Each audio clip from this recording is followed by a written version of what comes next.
What is up, ladies and gentlemen? Welcome back to the Gamers Den. See hell here. There's a reason for that.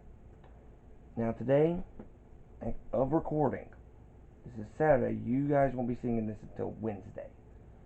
Guys, I just finished watching season 5 of My Hero Academia. I don't think I've ever rooted for the League of Villains more than I have now. And I really do hope that going forward, these guys, I would love to see these guys team up with the heroes for an arc to fight a bigger threat. That's how good the League of Villains characters are. I, however, do not really care for the Liberation Army stuff. So it's like, you don't even get to learn most of these characters. They're here, then gone. And it's just like, now we do get to see a lot of backstory with a lot of these characters. I think the only one we don't really get to do is the Gecko character. His name escapes me. Spinner. But and Dobby. Dobby's like an enigma still. It's like, really? Still not saying a damn word about this guy? Okay. However, we got to see these characters evolve more. Deku gets a new quirk. We get to see class A and B kind of be half and half for the most part, with A kind of still being the stronger ones. But yeah, guys, they all kind of make they improve themselves, but at the same time, evil is starting to build up. I do think going forward into season 6, which did get confirmed, that Leo did let me know that it has been confirmed. The fifth season, there's going to be a sixth season at the very least, but the fifth season of this series definitely was one of my favorites. Not my absolute favorite, but it did have its moments, and we got to see a lot more characters here, a lot more than we already have. And we got to see more with Aerie. Aerie's kind of getting some stuff being handled with this. However, one of the key aspects is this big mountain dude. And I wonder how they're going to defeat this guy. This guy's huge. And he's stupid strong and dense. I don't know how they're gonna be able to take this guy down. Next is some of the new characters introduced with just overall. A lot of these outside of the mountain, none of these guys really stick out to me. Some of them do, their powers do, but their characters are just, they're there, then they're gone. And I don't like that. Knowing why some of these villains are villains is awesome. Twice was like the only one that we really knew a lot of the backstory for, and now a lot of them have powered up. Twice, Toga, Shigaraki, most of them powered up. Dobby doesn't need to. Spinner kinda needs to, but I think he's like at the peak of his stuff. But we get to learn a little bit more, even a little bit about what motivates him in this group and everything. We get to see the heroes of class 1B and everything. We get to see see them evolve a little bit, and just they introduced Hawks, I think, in this season. It was either tail end of last season or this season, and this guy is actually different than what I thought he was gonna be. So take that with what you will. But we do get to see all kinds of quirks again, but we don't get to see their full potential because they're background characters at best, and this is a world filled with power sets. So take that again with what you will. And it's kind of a drawback with this series. See, with Marvel or DC or even Dark Horse, all of these characters get fleshed out. At the very least, you know their power sets, you know a little bit about who they are, even the faintest hair of it. Polka Dot Man and Stilt Man, respectively, have more backstory than most of the background characters in this anime. think that's funny. That's funny to me. But that's not a knock against the show. My Hero Academia is still good. And I'm pretty much caught up again. 5 seasons, 2 movies. Guys, do yourself a favor.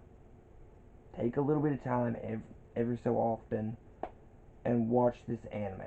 At the very least, if you love superheroes and you love just like, all the different stuff with with the power sets and everything, you'll like this. It's very good. Um, and some of my favorite, I've got a couple of new favorite characters here. But it does make me wonder what's going to happen around the corner. What is going to go on down the line? What does this mean leading into season 6? It says we might get the Liberation Army war stuff, but how's that outcome going to work out? How is this fight going to work out? That's what I'm talking about here. Going forward, what are the ramifications for um this series? It's funny. It started out first season. Deku, half of it was just Deku training and trying to be better, trying to get up to his classmates.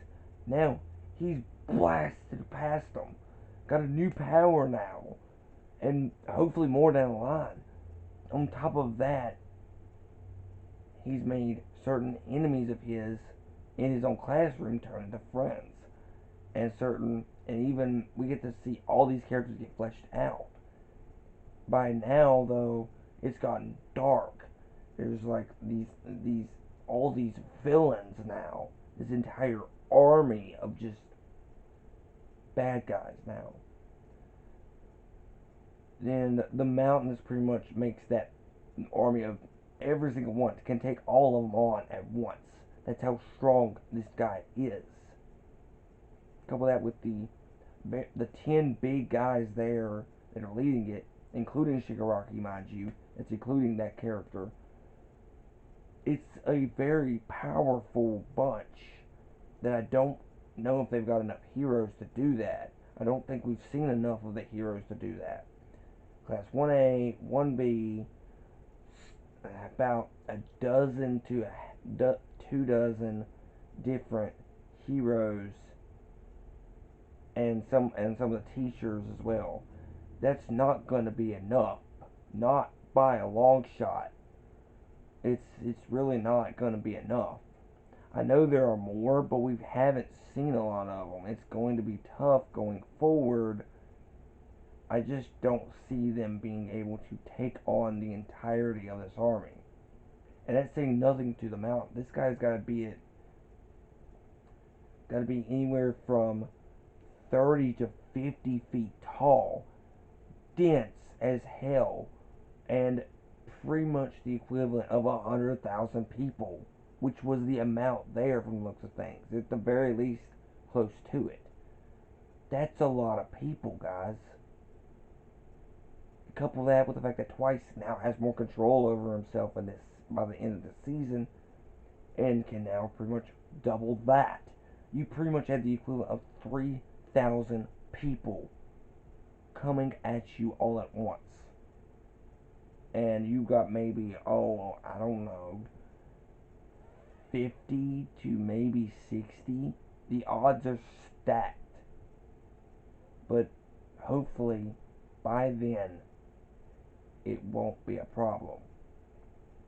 It does. See, I think this series is kind of the main premise of the series going forward. Or even back when it first started, in my personal opinion, has been no matter who you are, no matter what the odds are stacked against you, you can do this. And that goes for the villains too. See, if you believe in yourself and in your friends, you can fight any threat. That's I know it's preachy, I know it's kind of sappy, but that's what I'm getting from this series. Sure, you have action fights, superhero fights, and all kinds of other crap with it. But this is what I think with this series. That's just what I think. But what do you think? Did you watch all the way through all 5 seasons plus the two movies? What do you think of the new season? If you haven't already, check it out. I highly recommend this series. So far, it's got its few episodes, it's got its couple character moments that I'm not a big fan of, but you get that with every show. I've got that with Rick and Morty, Big Bang Theory, some of the Disney shows, Nickelodeon shows, and Cartoon Network shows. Hell, even Pokemon has moments where I'm just like, and characters are just like, no, no, just no. Even in the anime, one of my least favorite characters, funnily enough, isn't Tracy Sketchit, isn't Chillin, Iris to a certain extent.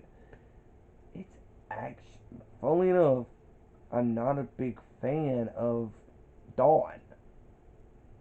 I know, right? Kind of weird, but Dawn just seemed like too. It just seemed like May all over again. Not really a good. That's not really a good thing to me. I don't like that. Iris at least was stood out. Dawn just didn't seem like she really fully knew what she wanted to do. Sure, she was being a fashion designer chick, but just she used. I don't know. I don't really like her. It's not that I hate her. I don't hate any character from Pokemon. I don't like the Liberation Army characters. They just don't stand out. Even the leaders that survive this, I've seen their quirks before. Now, the big boss one having stress-related powers, that's actually kind of ironic for a business mogul dude. But it's really just not gonna stand out to me as much. Just saying.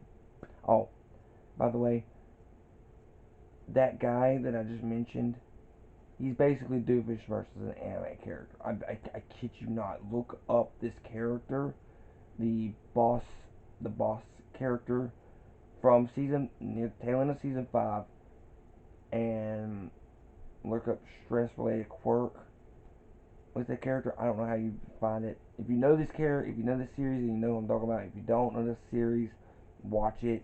Get to that point, then look him up, and then look up Dr. Doofenshmirtz. I kid you not, they look almost identical. One's just a little more buff than the other one, but it's an anime. But with that being said, guys, be sure to, if you like this video, be sure to like, share, subscribe, ring the bell for notifications. Go to the comment section down below, and there will be 2 videos today, 2 of them. Leo and Asir. Well, it's mostly Asir talking, but Leo helped him with this video. He'll be talking about his own kind of like freak out moments and scared moments that he remembers growing up. I know he said a couple of them over the past, but he's gonna make a. We're gonna get a full video. I'm gonna get a full capture of it. Maybe this might be the only video for the Anime Lounge tomorrow or Wednesday that you see. Depends. Depends. Okay. With that being said, I'm CL. Y'all been awesome. See you guys next time. Now, guys, again, watch My Hero Academia. 5 stars across the board for the most part at this point. They're really, really good. Most of the bad stuff can be taken away. And, can be fixed. Can be ignored. So, pretty good show. Intros could need a little bit of work, but it can't have everything. That being said, see you guys next time. Bye.